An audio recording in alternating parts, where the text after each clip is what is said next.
अब हम देखते हैं 3.5। 3.5 का चौथे प्रश्न का पहला प्रश्न। हम सिर्फ वही प्रश्न देख रहे हैं जिनमें स्टेटमेंट दी हुई है, यानी कुछ खतन दिए हुए हैं। तो समस्या यही आती है कि खतनों को पहले समीकरण में बदलना सीखें। समीकरण में आने के बाद तो हम कोई भी विधि लगा सकते हैं, विलोपन, प्रतिस्थापन, वज्र गुणन, कोई से। तो यहाँ लिखा हुआ है एक छात्रावास के मालिक, एक छात्रावास है, हॉस्टल है, उसका मालिक, अच्छा, मासिक व्यय यानी हर महीने का व्यय का एक भाग नियत है, फिक्स है। एक भाग महीने का इतना रुपया तो लगेगा ही लगेगा आपका। वो आप एक तरह से मान लो तो स्थायी शुल्क मान लो आप कि इतना तो लगेगा। शेष इस बात पर निर्भर करता है कि छात्र ने कितने दिन भोजन लिया। ऊपर वाले प्रश्न में तो ये था कि 3 दिन का फिक्स है, इसमें 3 दिन का फिक्स नहीं है, इसमें तो रजिस्ट्रेशन फीस है। उसके बाद में अगर आप 1 दिन भी रहोगे तो चार्ज लगेगा, 2 दिन रहोगे तो चार्ज लगेगा, उसमें अलग है, इसमें अलग है। तो और शेष इस बात पर निर्भर करता है कि छात्र कितने दिन भोजन लिया है। जब एक विद्यार्थी ए को जो 20 दिन भोजन करता है 1000 रुपये छात्रावास के व्यय के लिए अदा करने पड़ते हैं, जबकि एक विद्यार्थी बी को जो 26 दिन भोजन करता है छात्रावास के व्यय के लिए 1180 रुपये अदा करने पड़ते हैं। नियत व्यय और प्रतिदिन भोजन का मूल्य ज्ञात कीजिए। हमें पता चल गया कि ये दोनों निकालने हैं, एक तो नियत और एक प्रतिदिन का। तो हम इनको x और y मान लेते हैं कि हॉस्टल का नियत किराया x रुपये होगा और प्रतिदिन का किराया y रुपये होगा। तो हम पहले एक का गणित निकालेंगे कि एक ने किस हिसाब से दिया होगा। तो इसने 20 दिन खाया है तो x रुपये तो इसके लगेंगे ही लगेंगे, रजिस्ट्रेशन फीस है। और फिर उसके बाद में प्रत्येक दिन का y रुपये है, तो 20 दिन के कितने हो गए 20y। हमारे हिसाब से रुपये होने चाहिए इसके x प्लस 20y, जबकि ये बोल रहा है कि 1000 रुपये। तो फिर हम समीकरण बना लेंगे कि x प्लस 20y इसके 1000 रुपये हो गए। दूसरा वाला बोल रहा है कि मैं 26 दिन रुक के गया तो x तो उसके लगेंगे 26 दिन के 26y हो गए, भाई एक दिन का y रुपया था 26y। और वो बोल रहा है कि मैं 1180 रुपये दे के गया, तो ये 1180 के बराबर हो गया। क्या यहाँ मैं काट सकता हूँ? नहीं, अभी नहीं काट सकता, पहले चिन्ह चेंज करने पड़ेंगे। तो मैंने चिन्ह चेंज कर दिया, इसका किया, ये माइनस, ये प्लस का, ये माइनस का। तो यहाँ माइनस के बच गए, माइनस के कितने बचे 6 बच गए, 1 मिनट, माइनस के 6y बच गए। और ये बराबर में 180। हमें y का मान निकालना, तो ये माइनस का 6y कहाँ जाएगा, बटे में जाएगा, माइनस से माइनस कट गया, 6 का भाग इसको काटा में 30 बार। y का मान 30 आ गया, तो इसमें रखो या इसमें रखो, मैं एक में रख देता हूँ। तो x प्लस 20 का 20, y की जगह 30 और बराबर 1000। तो 20 को 30 से गुणा किया तो ये 1000, ये सॉरी 600, और 600 प्लस के हैं, उधर जाएंगे तो माइनस के, यानी बराबर के उधर आएगी। ठीक है, तो x का मान आ गया 400। x हमने किसको माना था, नियत किराया, फिक्स किराया। ये देखो x किसको माना था, हॉस्टल का नियत किराया। और y किसको माना है, जो प्रतिदिन का किराया। तो प्रतिदिन का किराया तो 30 रुपये आया और निश्चित किराया 400 रुपये आया। यही इसका आंसर है। अगला प्रश्न 3.5 का चौथे का दूसरा। एक भिन्न है जो 1/3 हो जाती है, कब, जब इसके अंश में से 1 घटाया जाता है। ठीक है, और वह 1/4 हो जाती है, कब, जब हर में 8 जोड़ दिया जाता है। दो बातें बोल रहा है। तो पहले तो हम मान लेते हैं कि हमारा भिन्न क्या है, अंश x है और हर y है। तो भिन्न क्या होगी, x/y होगी। तो पहली कंडीशन क्या बोल रहा है कि अंश में से 1 घटाता है, हर में से नहीं। तो अंश में से 1 घटाया, हर ऐसा का ऐसा, और वो 1/3 हो जाती है। तो y तो इधर गुना हो गया, 3 इधर गुना हो गया, क्योंकि ये बराबर है, बराबर के बट्टे में है तो इधर जाके तो गुणा में जाएगा। 3x 3 बराबर y। तो ये 3x माइनस y बराबर 3, y को इधर ले आया, 3 को इधर भेज दिया। तो एक समीकरण तो ये हो गया। दूसरी बात क्या बोल रहा है कि हर में 8 जोड़ दे तो 1/4 हो जाती है। तो अंश तो ऐसा कैसा, हर में 8 जोड़ दिया तो ये 1/4 हो जाती है। तो 4 को इधर गुना किया तो 4x, और y प्लस 8 को इधर गुना किया तो y प्लस 8। 4x में से माइनस के y गई, ये y इधर आ गया, और ये 8 ऐसा कैसा है। तो समीकरण नंबर 2। दोनों समीकरणों को हम एक साथ लिखेंगे, 3x minus y, 4x minus y बराबर। अब या तो x कटना चाहिए, y कटना चाहिए। अब यहाँ x तो कौन बराबर करे, भाई कट x भी सकता है, लेकिन बराबर कौन करे, इसको 4 से गुना करे, इसको 3 से गुना करे। ये देखो y बराबर दिख रहा है, लेकिन ये माइनस का, ये भी माइनस का, तो इसको काटने के लिए इसको प्लस का करना पड़ेगा। ये प्लस का होगा तो फिर ये माइनस का होगा, ये माइनस का होगा, तो ये कट गए। यहाँ देखो ये प्लस का था, ये माइनस का हो गया, तो यहाँ एक माइनस का बच गया। ये प्लस का, 8 भी माइनस का, तो माइनस वाले आदमी ज़्यादा हो गए, माइनस वाले आदमी 5 ज़्यादा हो गए 3 से, प्लस वाले से। इधर माइनस x का मान -5 है, तो x का मान 5 हो गया। ये x का मान 5 समीकरण नंबर 1 में रखने पर, एक समीकरण कौन सा है, ये वाला है। x का मान 5 है, तो 3 का तो 3, x की जगह 5 माइनस का y बराबर 3। 5 को 3 से गुणा किया 15, ये माइनस का वाई है, वाई को उधर ले गए तो प्लस का वाई हो गया, 3 को इधर लेके आए तो माइनस का 3 हो गया, 15 में से 3 गया तो 12, वाई का मान 12। अब हमने वाई किसको माना था, वाई माना था हर को, तो बट्टे में तो आ गया 12, ये जो हम भिन्न बना रहे हैं उसमें। और अंश माना था, अक्ष को माना था हमने अंश, अक्ष का माना है 5, तो अंश आया हमारे पास 5। अगला क्वेश्चन है वही 3.5 का चौथे का तीसरा प्रश्न है। यश ने एक टेस्ट में 40 अंक अर्जित किए, 40 नंबर आए उसके, ठीक है। जब उसे प्रत्येक सही उत्तर पर 3 अंक मिले, एक सही आंसर देने पे उसको 3 नंबर मिले और गलत आंसर देने पे उसका 1 अंक काट लिया गया। यदि उसे सही उत्तर पर 4 अंक मिले होते या मिलते और गलत होने पे 2 अंक कटते तो यश को 50 अंक मिलते। अब ये तो उसने कहावत बता दी, इस कहावत को हम गणित में ट्रांसफर करें तो टेस्ट में कितने परसेंट है, तो टेस्ट में कितने परसेंट है उसको छोड़ो आप, माना यश ने कितने परसेंट सही किए और कितने परसेंट गलत किए, यहाँ से परसेंट शुरू करेंगे। तो माना यश ने सही तो किए अक्ष और गलत किए वाई, इसको कैसे लिखेंगे, माना यश द्वारा सही किए गए प्रश्नों की संख्या है अक्ष और गलत किए गए संख्या की है वाई। तो पहली स्थिति क्या बोल रही है कि सही उत्तर देगा तो 3 नंबर मिलेंगे, सही उत्तर देगा तो 3 नंबर मिलेंगे अगर वो अक्ष प्रश्नों का आंसर सही दे। अब यहाँ अगर आप मानो कि 10% उसके सही हो गए तो उसको कितने नंबर मिलने चाहिए, 30 नंबर मिलने चाहिए। आपने 3 से गुणा किया भाई, 1% 3 नंबर का है सही होती, तो अगर अक्ष प्रश्न सही हो उसके तो कुल उसको नंबर कितने मिलने चाहिए, 3 अक्ष नंबर मिलने चाहिए सर, ठीक है। फिर वो बोल रहा है कटौती भी होगी, तो कटौती कितने की होगी, जितने वो गलत करेगा और एक गलत किया 1 नंबर कटेगा। अगर वो वाई गलत करके आए तो नंबर भी कितने कटेंगे, वाई को 1 से गुणा करो यानी वाई नंबर कटने चाहिए। कटेंगे किसमें से, जिसमें आए हैं तो आए उसके इतने थे और कटने वाले ये हैं, तो इसमें से जैसे ही हम आए वाले में से कटे वाले कटाएंगे तो बचेंगे कितने 40, क्योंकि उसके 40 नंबर आए हैं, उसने बताया कि उसके 40 नंबर आए यहाँ पे। दूसरी स्थिति में बोल रहा है कि यदि एक पर्सन के 4 नंबर मिले, यदि एक पर्सन के 4 नंबर मिले तो अक्ष पर्सन सही हो तो उसको कुल कितने नंबर मिलने चाहिए, 4 अक्ष नंबर मिलने चाहिए। लेकिन अब वो गलत भी करेगा, गलत कितने किए उसने, वाई गलत किए, एक वाई गलत, एक पर्सन गलत करेगा तो 2 नंबर कटेंगे, तो वाई पर्सन गलत करेगा तो कुल कितने नंबर कटने चाहिए, 2 वाई नंबर कटने चाहिए। आए कितने 4 अक्ष, कटे कितने 2 वाई, लेकिन फिर भी कितने बच गए 50। तो एक समीकरण ये, एक समीकरण ये, दोनों को सोल्व करेंगे, या तो इन दोनों को बराबर करो या इन दोनों को बराबर करो। अब इन दोनों को बराबर करना है तो थोड़ा ये है, 4 को 3 से गुना पड़ेगा, 3 को 4 से गुना पड़ेगा। लेकिन यहाँ देखो 2 वाई लिखा हुआ है, इसको मैं अगर 2 से गुना करूँ तो ये भी 2 वाई हो सकता है, तो इसको 2 से करेंगे तो इसको भी 2 से करना पड़ेगा और इसको भी 2 से करना पड़ेगा। तो इसको जैसे ही मैंने 2 से गुना किया तो ये आ गया 6x माइनस के 2 वाई और माइनस के 80।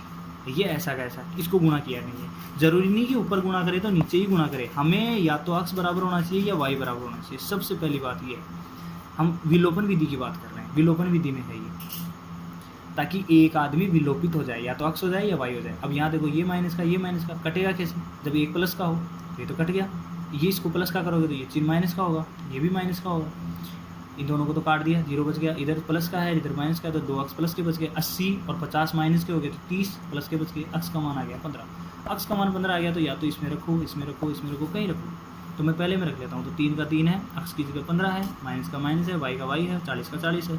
वाई का मान निकालना तो वाई इधर आ गया, प्लस का वाई हो गया, 40 इधर आया, माइनस का 40 हो गया। 15 का 3 से गुणा किया तो 15 3 45, 45 में से 40 किया तो 5 बचे, यानी वाई का मान 5 आया। अब देखो हमने अक्ष किसको माना था कि उसने कितने परसेंट सही किए, तो हमारे पास आंसर कितना आया 15, तो हम बोलेंगे कि उसने 15% सही किए। वाई का मान कितना आया 5, वाई किसको माना था गलत की, इसका मतलब उसने 5% गलत कर दी।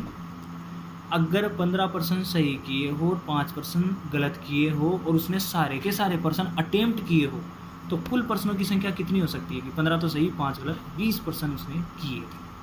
यही इसका आंसर है। अगला क्वेश्चन है 3.5 का चौथे का चौथा। एक राजमार्ग पर 2 स्थान A और B 100 किलोमीटर की दूरी पर स्थित है, यानी यहाँ A है और यहाँ B है और दोनों के बीच में कितने का अंतर है 100 किलोमीटर का अंतर है, ठीक है, दूरी पर है। एक कार A से, कहाँ से A से, और दूसरी कार B से, एक गाड़ी यहाँ खड़ी है, एक गाड़ी यहाँ खड़ी है। अब ये या तो इधर आएगी या फिर ऐसे चलेगी, दोनों साथ साथ एक ही समय पर, यानी टाइम देख लिया, एक समय एक साथ स्टार्ट बोला है कि स्टार्ट एक ही समय चलना प्रारंभ करती है। यदि ये कारें भिन्न भिन्न चालों से सेम चाल से नहीं, भिन्न भिन्न चालों से, यानी ये तेज चल सकती है, कम चल सकती है, तेज चल सकती है, कम चल सकती है, एक ही दिशा में चले। ये अगर इधर जाए तो ये भी फिर इधर ही जाए, दिशा सेम होनी चाहिए पहली बात। तो वे 5 घंटे पश्चात मिल जाती है, यानी ये यहाँ से जाके मिल जाएगी, यानी ये यहाँ से लेके यहाँ चली और ये थोड़ी तेज चली, बराबर समय में जाके इधर मिलेगी। दोनों कारों की चाल ज्ञात, अच्छा तो वे 5 घंटे पश्चात मिलती है। दोनों कारों की चाल ज्ञात कीजिए। यदि विपरीत दिशा में चले, यदि ये ऐसे चले तो 1 घंटे बाद ही मिलती है। हमें ही पता है कि एक दिशा में चलेंगे तो टाइम ज़्यादा लगेगा और दोनों पास पास आएगी तो जल्दी मिलेगी। तो हम पहली बात को चरितार्थ करते हैं। ठीक, माना ए से चलने वाली कार की चाल है x किलोमीटर प्रति घंटा, यानी 1 घंटे में वो x किलोमीटर जाती है। ठीक है, ऐसे ही हम b का मान लेते हैं कि b चलती है y किलोमीटर प्रति घंटा, यानी 1 घंटा होते ही वो y किलोमीटर चली जाती है। ठीक है, हमने बेसिक सूत्र देखा है कि दूरी बराबर चाल इंटू समय होता है, यानी अगर आप 40 की स्पीड से चलोगे, बाइक की 40 की स्पीड से चलोगे और 1 किलोमीटर तक चलते रहोगे तो आप 1 घंटे बाद में 40 किलोमीटर पहुंच जाओगे। चाल का मतलब यही होता है। तो यहाँ देखो, पहली स्थिति में दोनों ने 5 घंटे बाद में मिले, ये भी 5 घंटे बाद में मिला, ये भी 5 घंटे बाद में मिला, टाइम तो दोनों का एक साथ ही था और मिले दोनों 5 घंटे बाद में, यानी इसका इंजन भी 5 घंटे तक चालू रहा और इसका इंजन भी 5 घंटे तक चालू रहा। तो समय तो मिल गया मेरे पास 5, समय तो मिल गया हमें 5, पहली गाड़ी की बात कर रहा हूँ। और चाल हमने मान ही ली x, तो एक कितनी दूरी तय करेगी, एक करेगी चाल कितनी उसकी x, समय कितना उसका 5 घंटे, यानी 5x दूरी तय करेगी। फिर b कितनी दूरी तय करेगी, ये भी 5 घंटे चला है इसका इंजन भी, इसकी स्पीड y है तो ये दूरी तय करेगी 5y। क्या b वाली दूरी और a वाली दूरी बराबर है? आप बोलोगे नहीं। अगर ये बराबर होती तो ये जितनी आगे जाती फिर ये भी उतनी आती, फिर भी उनके बीच में गैप तो 100 का ही रहता, क्योंकि ये 100 का गैप तो पहले ही था। बराबर दूरी तो तय कर नहीं सकते, ए वाली ने ज़्यादा दूरी तय की होगी तभी ये जाके मिल सकती है। तो इसकी वाली दूरी 5x, इसकी वाली दूरी 5y। अगर दोनों को बराबर करना है तो हमें 100 इसमें जोड़ना पड़ेगा, इस गरीब वाली में, कि इसने इतनी दूरी तय की और ये भाग के यहाँ तक आ गई। यहाँ मानो कि सी पॉइंट पे जाके ये मिल गए, माना कि यहाँ जाके ये मिल गए, तो ये गाड़ी तो 5 घंटे में यहाँ से लेके यहाँ तक ही चली। लेकिन ये गाड़ी देखो, पहले तो 100 चली और फिर ये और चली, यानी इसकी बराबर भी चली और इससे 100 ज़्यादा भी चली। तो हमें दोनों को बराबर करना है, तो इसको भी हम क्या बोलेंगे कि तू भी 100 किलोमीटर और ले ले। अब दोनों को सोल्व करेंगे, 5y इधर आएगा और बराबर में 100 है ही, 5 5 5, समय 5 का भाग जा सकता है तो x माइनस 20 आ गया। दूसरी बात क्या बोले, यदि ये विपरीत दिशा में चले, विपरीत, ये इधर दौड़े और ये इधर दौड़े तो 1 घंटे बाद ही मिल जाए। हमने देखा कि 1 घंटे तक अगर इस एक को चलाएंगे तो ये x किलोमीटर जाएगी। भाई x किलोमीटर प्रति घंटा का मतलब क्या है कि 1 घंटे में x किलोमीटर जाए, और इसको 1 घंटे बाद में 1 घंटे तक चलाए तो ये कितनी दूरी तय करेगी, x किलोमीटर। ये कितनी दूरी तय करेगी, y किलोमीटर। लेकिन ये 1 घंटे बाद में मिल जाती है। अब मिलेगी तो तभी जब ये और ये दोनों की दूरी 100 किलोमीटर हो जाए, क्योंकि 100 किलोमीटर चलना है दोनों को कुल मिला के। तो हम बोलेंगे कि 1 घंटे बाद में इनकी स्थिति ऐसी होगी कि x और y, इन दोनों की दूरी अगर हम जोड़ेंगे तो 100 होगी। भले ही ये ज़्यादा तय करे, भले ही ये कम तय करे, लेकिन दोनों को दूरियों को जोड़ेंगे तो 100 ही आएगा, 100 से ज़्यादा नहीं हो सकता, क्योंकि उनको बीच में दूरी 100 ही थी, 100 पर ही पहुँचना था। पहला समीकरण ये आ गया, x माइनस 20 बराबर 20, जो इधर लिखा हुआ था, x माइनस 20 बराबर 20, और दूसरा ये लिखा हुआ x प्लस वाई बराबर 100। हमें दोनों को सोल्व करना है, तो या तो x को काटो या y को काटो। अब इस x को काटने के लिए हमें यहाँ माइनस करना पड़ेगा, लेकिन y को काटने के लिए माइनस भी नहीं करना पड़ेगा। ये माइनस है, ये प्लस है, सीधा सीधा है, तो इनको तो काट ही लो। x और x हो गए 2x, 20, और इनमें भी माइनस नहीं करना पड़ा क्योंकि चिन्ह चेंज होता तो सबका होता, तो ये हो गया 120, तो x का मान आ गया 60। अब ये x का मान समीकरण नंबर 1 में रखने पर, एक कौन सा है, यही है, तो x की जगह तो 60 लिखा, माइनस का माइनस लिखा, y की जगह y लिखा, बराबर 20 लिखा। y का मान निकाला तो y तो इधर आ गया और 20 इधर आया, तो 60 माइनस 20 बराबर 40। अब हमने x किसको माना था, x माना था जो a वाली स्पीड है, a वाली गाड़ी चलती है, किस स्पीड से चलेगी, 60 की स्पीड से। हमें पहले ही पता है कि वो ज़्यादा चल रही थी, तभी तो वो पीछे से जाके उसको पकड़ लिया। और y वाली चल रही है 40 की स्पीड से, 40 किलोमीटर पर घंटा। अब आप ऐसे भी आइडिया लगा सकते हो कि इस गाड़ी को अगर हम 1 घंटा चलाए तो ये 40 किलोमीटर जाएगी, और इसको 1 घंटा चलाए तो ये इसको 1 घंटा चलाए तो ये 60 किलोमीटर जाएगी, और इसको 1 घंटा चलाए तो ये 40 किलोमीटर जाएगी। और दोनों को एक साथ 1 घंटा तक चलाए तो 60 ये इधर से भाग के आएगी और 40 ये इधर से भाग के आएगी, और दोनों मिलकर 100 किलोमीटर चल लेगी। ठीक है, अगला प्रश्न देखेंगे 3.4 का, चौथे का 5वां क्वेश्चन है। यहाँ लिखा हुआ है एक आयत का क्षेत्रफल 9 वर्ग इकाई कम हो जाता है। अच्छा, कम हो जाता है, क्यों हो जाता है कम? या तो लंबाई चौड़ाई कम की होगी या फिर कुछ और कोई बात हुई होगी। आगे लिखा हुआ है यदि उसकी लंबाई 5 इकाई कम कर दी जाती है। देखा भाई, कुछ ना कुछ तो किया ही है, तभी इसका क्षेत्रफल कम हुआ। और चौड़ाई 3 इकाई बढ़ा दी जाती है। वाह, कम भी की है और बढ़ाया भी, फिर भी 9 इकाई कम हो गया। कोई बात नहीं, देखेंगे। आगे लिखा हुआ है यदि हम लंबाई को 3 इकाई और चौड़ाई को 2 इकाई बढ़ा दें, दोनों को ही बढ़ा दें, तो क्षेत्रफल 67 वर्ग इकाई बढ़ जाता है। ये तो थी इसकी स्टेटमेंट। अब इसको गणित में कैसे लिखेंगे? माना आयत की लंबाई अक्सर चौड़ाई y, हमें नहीं पता आयत कैसा है, हम मान लेंगे आयत की लंबाई अक्सर, आयत की चौड़ाई y है। तो हमारे हिसाब से क्षेत्रफल क्या होना चाहिए? लंबाई गुना चौड़ाई यानी xy। अब उसकी बातें देखेंगे। पहली स्थिति क्या है कि पहली स्थिति में उसने बोला है कि लंबाई तो 5 इकाई कम कर दी जाती है, तो जो लंबाई लिखी हुई थी अक्स में से तो हमने 5 कम कर दिया। और फिर बोला है कि चौड़ाई में 3 इकाई बढ़ा दी जाती है, तो चौड़ाई में y प्लस 3 कर दिया। एक हमने यहाँ देखा कि इसमें -5 कम कर दिया और इसमें 3 इकाई बढ़ा दी। हमारे हिसाब से क्षेत्रफल क्या होना चाहिए? इन दोनों का गुणा। भाई अब लंबाई ये है और चौड़ाई ये है, तो हमारे हिसाब से क्षेत्रफल ये होना चाहिए, इन दोनों का गुणा। लेकिन वो बोल रहा है कि नहीं, जितना आपने पहले जोड़ रखा था ना, उसमें से 9 इकाई कम हो जाता है, तो हम -9 कर देंगे। अब नीचे वाला का सोल्व करेंगे।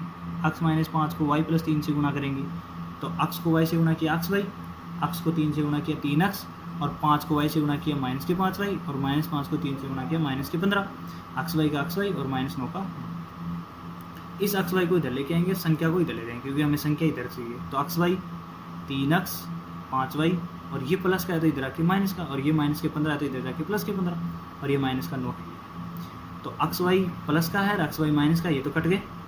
3 अक्स 5y ये कटेंगे नहीं। इधर प्लस के 15 है, माइनस के 9 है, प्लस के 15 है और माइनस के 9 है। हमें पता है प्लस के ज़्यादा है, कितने ज़्यादा है? 6 ज़्यादा है, तो एक समीकरण तो ये बन गया। दूसरी बात क्या बोली?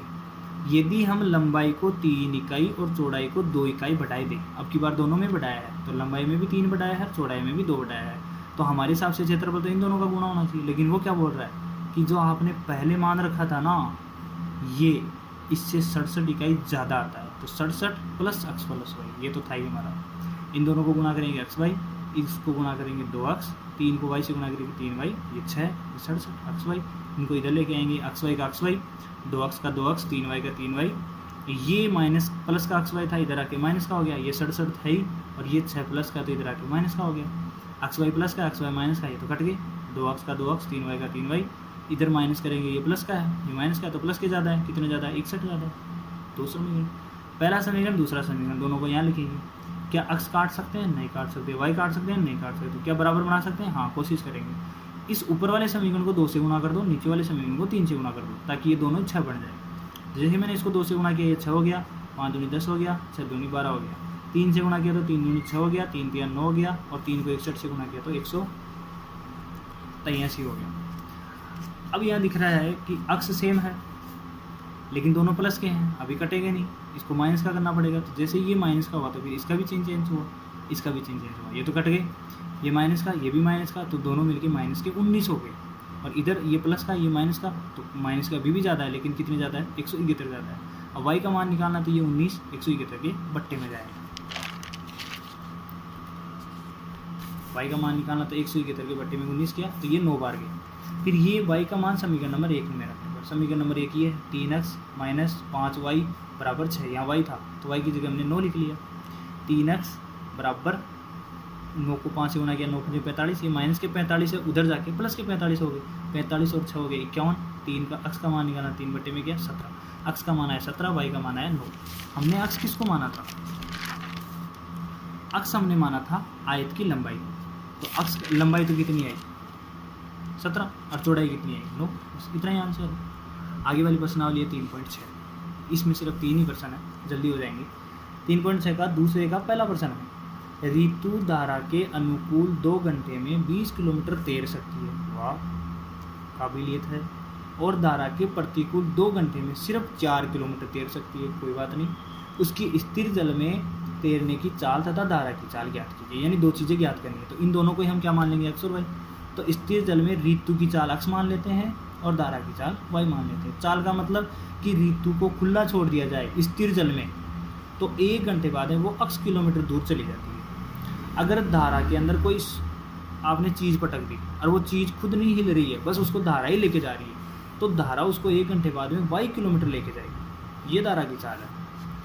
मेन सूत्र ये होता है, ये दूरी बराबर चाल इंटू समय।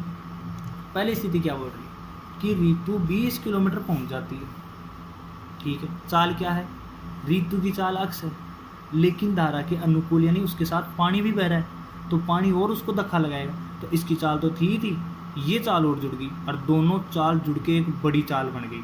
और कितने समय तक तैर रहे थे, 2 घंटे तक तैर रहे थे। तो ये समीकरण, इस 2 को मैं x से गुणा करूँ तो 2x, 2 को y से गुणा करूँ 2y।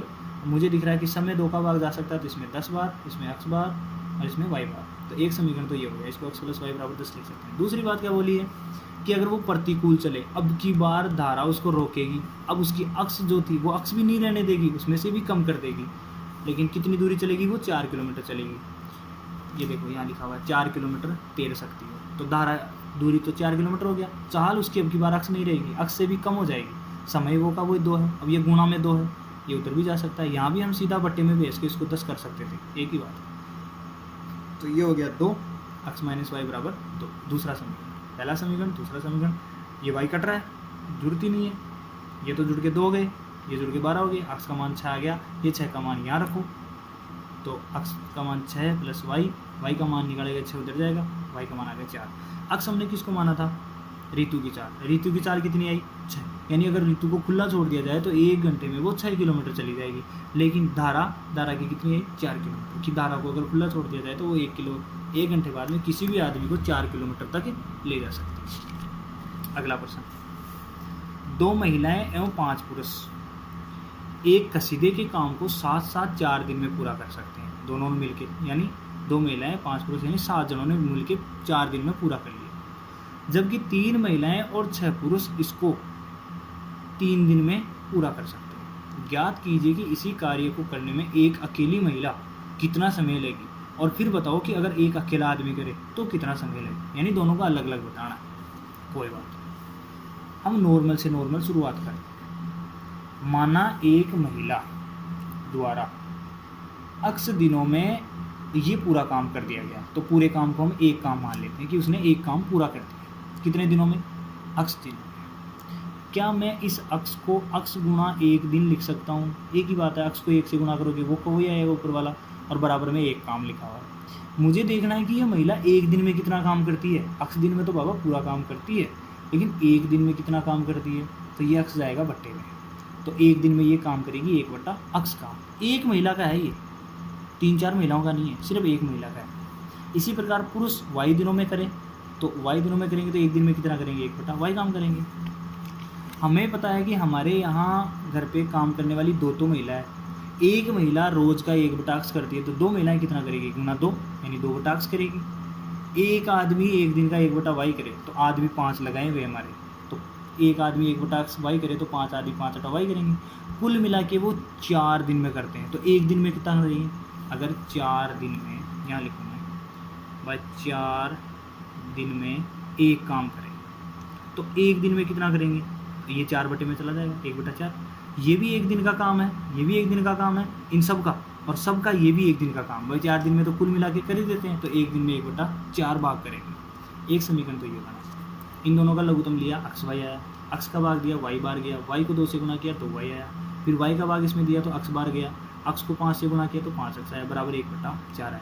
हमें पता है कि ये बराबर है, सबके बट्टे में है, तो ये उधर जा सकता है, तो ये बट्टे में है, उधर जाएगा तो गुणा में जाएगा, तो ये तो x y हो गया, और ये 4 इधर आके इससे भी गुणा होगा, इससे भी गुणा होगा, तो मैंने बाहर लिख लिया 4 2y + 5x। तो 4 को 2y से गुणा किया तो 4 दूनी 8y, इसको इससे गुणा किया तो 5 चौका 20x, और बराबर x y आ गया। 20x + 8y, मैंने इसको थोड़ा सा ऐसे लिख लिया भाई, x वाला पहले लिख लिया, एक ही बात, 20x + 8y = x y। दूसरी बात क्या बोली है, यदि जबकि 3 महिलाएं, अब एक महिला 1/x करती है तो 3 कितना करेगी, 3/x। 6 पुरुष, एक पुरुष 1/y करे तो 6 पुरुष कितने करेंगे, 6/y। कुल मिला के 3 दिन में करते हैं तो 1 दिन में कितना करेंगे, 1/3।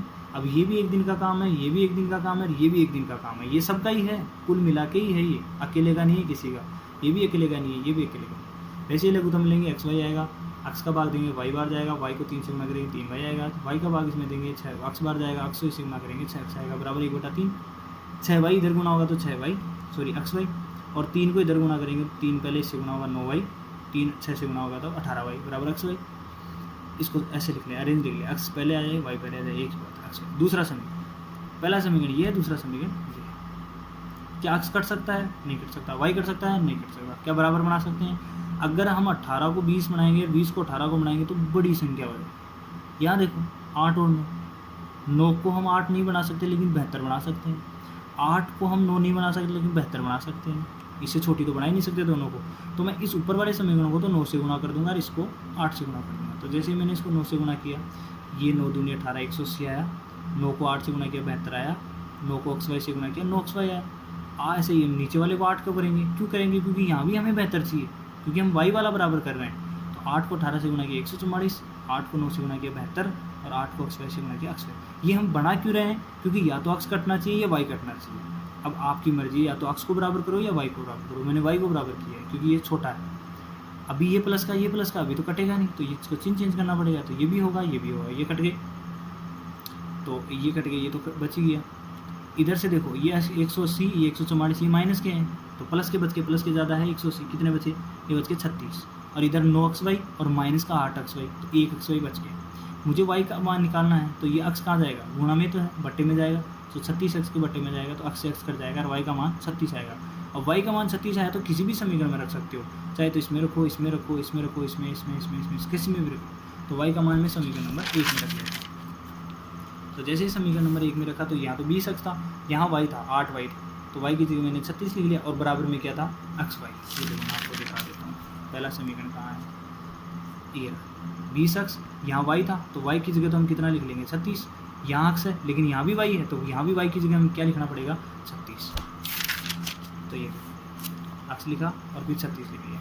36 को x से गुणा किया 36x, ये 20x, ये संख्या है, ये 20x कम है, 36x ज़्यादा है, तो फिर इसको क्यों तकलीफ दें, इसको इधर लेके आ जाती है, एक ही बात है। तो ये प्लस का इधर आके माइनस का हो गया, 36 में से 20 गया तो 16 बच गए, इसको इन दोनों को गुणा किया तो 288 आया। x का मान निकालना तो 16 का भाग देना 288 में, 288 में 16 का भाग गया 16 बार, तो 16 का ये, अच्छा 16 का भाग दिया 36, 1 मिनट, शायद ये 16 नहीं आएगा, 1 मिनट, सॉरी वो यहाँ 16 नहीं आएगा, यहाँ 18 आएगा। जैसे हम 16 का भाग 288 में देते हैं तो ये 18 बार जाता है। तो x का मान 18 आया और y का मान 36 आया। x हमने किसको माना था? x हमने माना था महिला, कि महिला x दिनों में करती है, और x का मान आ गया हमारे पास 18। इसका मतलब महिला 18 दिन में पूरा काम कर देती है अकेली। पुरुष कितने में करेगा? y दिन में, और y का मान कितना है? 36। इसका मतलब पुरुष 36 दिन में करेगा एक कला। लास्ट क्वेश्चन, दूसरे का तीसरा। रूही 300 किलोमीटर की दूरी पर स्थित अपने घर जाने के लिए, यानी यहाँ से उसका घर यहाँ से 300 किलोमीटर दूर है, कहीं ड्यूटी आई होगी उसकी, गवर्नमेंट जॉब होगी। अपने घर जाने के लिए कुछ दूरी रेलगाड़ी से और कुछ दूरी बस से, क्योंकि उसके गांव तक रेलगाड़ी जाती नहीं है। तो बस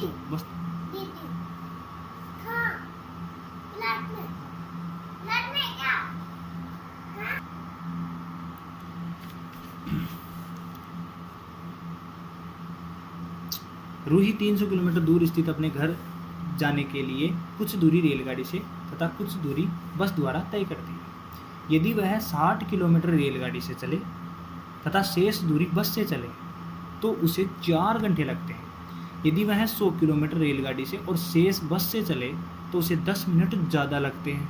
यानी 100 किलोमीटर रेलगाड़ी से जाने के बावजूद उसको 10 मिनट ज़्यादा लगते हैं। कोई बात नहीं, रेलगाड़ी और बस की चाल क्रम से चाल ज्ञात कीजिए। तो जो भी पूछे उसी को हम x y मान लेते हैं। तो पहले रेलगाड़ी लिखा हुआ तो हम रेलगाड़ी की चाल x मान लेते हैं और बस की चाल y मान लेते हैं। इस चाल का मतलब क्या है कि 1 घंटे में अगर रेलगाड़ी को खुला छोड़ दिया जाए तो वो आपको x किलोमीटर लेके जाएगी, बस लेके जाएगी आपको y किलोमीटर। दूरी बराबर चाल इंटू समय होता है। पहली कंडीशन क्या है? अगर वो ट्रेन से चले, और ट्रेन से कितना जा रहा है? 300 में से 60 किलोमीटर। तो ट्रेन 60 किलोमीटर चले, ट्रेन की स्पीड x किलोमीटर है तो समय लेगी वो समय, ठीक है, समय दिया नहीं। अगर मैं आपको समय पूछूं ट्रेन का कितना समय है, तो ये अक्स कहाँ चला जाएगा, बटे में। यानी ट्रेन 60 किलोमीटर जाने में 60 बटा अक्स समय लेती है। ऐसे ही फिर अगर बाकी बच के 300 में से 60 तो वो रेलगाड़ी से चलेगी, और बाकी जो 240 है वो बस से जाएगी। तो 240 दूरी जाने के लिए उसने y किलोमीटर स्पीड से चली, क्योंकि वो बस में बैठ के जाएगी, समय उसको समय लगेगा। इस बस का समय निकालने के लिए y बटे में चला जाएगा, 240 बटा y आ जाएगा। अब ये समय और ये समय कुल है, उसका घर पहुंचने का कुल समय है। ये ट्रेन में बैठी है और ये इतनी दूर बस में बैठी है। दोनों को अगर हम जोड़ेंगे तो उसने कुल बताया कि मुझे 4 घंटे लगे घर पहुंचने में। ट्रेन में भी बैठी, बस में भी बैठी। ये ट्रेन का टाइम है, ये बस का टाइम है, 4 घंटे लगे। सोल्व करेंगे, अक्स वाई लघुत्तम आएगा, अक्स का भाग देंगे वाई बार जाएगा, वाई से इससे गुना 60 वाई आ जाएगा, वाई का भाग देंगे अक्स बार जाएगा, अक्स को इससे गुना करेंगे 200 अक्स वाई, 240 अक्स आएगा बराबर 4 है। अक्स वाई इधर 4 से गुना होगा, और ये ऐसा कैसा, मुझे दिख रहा है कि 4 का भाग सब में जा सकता है, तो इसमें तो गया 15 चौका 60, इसमें 6 चौका 24 60 बार, और इसमें 1 बार। इस अक्स को इधर लिख लेते हैं, अच्छा लगता है। 60 अक्स प्लस 15 वाई बराबर अक्स वाई, एक समीकरण। दूसरा स्थिति क्या बोला कि यदि वो 60 किलोमीटर रेलगाड़ी से ना जाकर अगर 100 किलोमीटर जाए रेलगाड़ी से, यानी यहाँ 100 किलोमीटर आए, 100 चाल तो वही अक्स ही है, तो समय कितना हो जाएगा, 100 बटा अक्स हो जाएगा। तो 100 बटा अक्स ये ट्रेन का समय है, तो बाकी 200 किलोमीटर किससे जाएगी, बस से जाएगी। तो बाकी 200 किलोमीटर कितनी देर बैठी रहेगी, 200 बटा वाई किलोमीटर दूर बैठी रहेगी, 200 बटा वाई घंटा बैठी रहेगी, सॉरी, क्योंकि वाई चाल है बस की। अब ये समय ट्रेन का है, ये समय बस का है, कुल मिला के जो समय है वो पहले वाले से 10 मिनट ज़्यादा है। कितना घुमाया है उसने, तो 4 तो है ही है, 10 मिनट ज़्यादा है। अब ये घंटे में है तो इसको भी घंटे में बदलना पड़ेगा, तो मिनट को घंटे में बदल तो 60 का भाग लगता है, तो 0 से 0 कट गया, 1 बटा 6 आ गया, यानी 4 प्लस 1 बटा 6। लघुत्तम लेंगे, 6 चौका 24 और 1 25 बटा 6 होना चाहिए, लेकिन फिर हम आगे और देख लेते हैं। फिर इन दोनों का लघुत्तम लेंगे तो अक्स वाई आएगा, इन दोनों का लघुत्तम लेंगे तो अक्स वाई आएगा। अक्स वाई में फिर वाई अक्स का भाग देंगे तो वाई इधर गुना होगा, अक्स इधर गुना होगा, वाई इधर गुना होगा, अक्स इधर गुना होगा। और उन दोनों का लघुत्तम लिया तो 6 आया था, ये देखो इन दोनों का लघुत्तम लोगे तो 6 आएगा। यहाँ बट्टा 1 है, 1 का भाग 6 में देंगे, 6 बार जाएगा, 6 को 4 से गुना करेंगे 24 आएगा, 24 प्लस 1 यहाँ तो हो गया 25 बटा 6। ये 6 तो इधर चला गया और अक्स वाई इधर चला गया, तो अक्स वाई जैसे ही इसे गुना होगा तो 25 अक्स वाई हो गया, और 6 इधर गुना होगा तो ये 600 और इससे दूनी 1200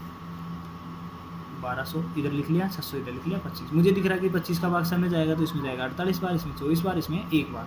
ये दूसरा समीकरण, पहला समीकरण ये था, दूसरा समीकरण ये है। क्या हम 60 को 48 बना सकते हैं, नहीं। 48 को 60 बना सकते हैं, नहीं। लेकिन दोनों को कुछ ना कुछ बना सकते हैं, यानी 480 बना सकते हैं। 480 6 के फाड़े में भी आएगा 48, और 48 के फाड़े में भी आता है, 0 को कोई दिक्कत नहीं है। तो इसको बनाने के लिए इसको 8 से गुना करना पड़ेगा, इसको 5 से गुना करना पड़ेगा, तो ये सारा ही गुना होगा। तो जैसे ही हमने सभी को गुना किया, ये 480 आया, 120 आया, और ये 8 अक्स वाई आया। इसको नीचे वाले को गुना किया तो ये 5, 240, 120 और 5 अक्स वाई आया। ये सेम दिख रहा है, नहीं दिख रहा। वाई सेम दिख रहा है, यानी हमने 15 और 24 को 120 बनाया, इसको नहीं बनाया, सॉरी। तो 120 ये अभी प्लस का है, दोनों ही प्लस के हैं, कटने के लिए माइनस करना पड़ेगा, तो इसका भी चिन्ह चेंज होगा, इसका भी होगा। तो इन दोनों में से माइनस किया तो 240 बचा, इधर कट गया, इधर ये आ गया 3 अक्स वाई। अक्स का मान, ये वाई का मान निकालना है, तो ये 3 अक्स पूरे बट्टे में जाएगा, तो अक्स से अक्स कट जाएगा, 3 का भाग 240 में देंगे तो ये वाई 80 बार जाएगा। वाई का मान 80 आएगा तो किसी भी समीकरण में रख सकते हो, मैं समीकरण नंबर 1 में रखूँगा। समीकरण नंबर 1 का है, ये रहा, यही तो था। तो 60 का तो 60, अक्स का अक्स, और 15 का 15, और वाई का मान 80 आएगी, और बराबर अक्स का तो अक्स है और वाई का 80 है। इन दोनों को गुना करेंगे तो ये आएगा 15 × 120 1200, और ये 60 अक्स और ये है 80 अक्स, तो 60 अक्स कम है तो ये इधर चला जाएगा, दोनों को माइनस करेंगे 20 अक्स आएगा। अक्स का मान निकालना है तो 20 बट्टे में जाएगा, 20 का भाग जैसे ही देंगे तो ये 600 बार जाएगा, यानी अक्स का मान, सॉरी ये 0 से 0 भी तो कटेगा, अक्स बार जाएगा, अक्स का मान आएगा 60। अक्स हमने किसको माना था, रेलगाड़ी की चाल। तो रेलगाड़ी चल रही है 60 की स्पीड से और बस चल रही है 80 की स्पीड से, तभी तो हमने पता चला कि जब वो 100 किलोमीटर ट्रेन में बैठ के जाएगी तो उसको ज़्यादा टाइम लगा। क्यों लगा, क्योंकि वो तो 60 की स्पीड से चल रही है, कम स्पीड से चल रही है। बस, थैंक यू।